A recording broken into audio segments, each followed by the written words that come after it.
ලාලා මොකද වගාව? ඈ? හොඳයිද? දැන් කොච්චර දවසක් එනවද? මේක දැන් මාස දෙකමාරක් විතර වෙනවා. මාස දෙකමාරක් විතර. ඔව්. මොනවද හදලා තියෙන්නේ? ඉතින් මේවට ජපාන් බඩු කියන්නේ. ඔව්.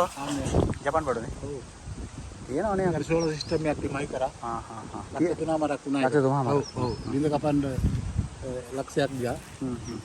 ඉතින් මේක කොහොම හරි දැන් වතුර අතරින් ගන්න. වතුර තියෙන නේද? හා හා හා. යන්කෝ වඩ ඉස්සරහට.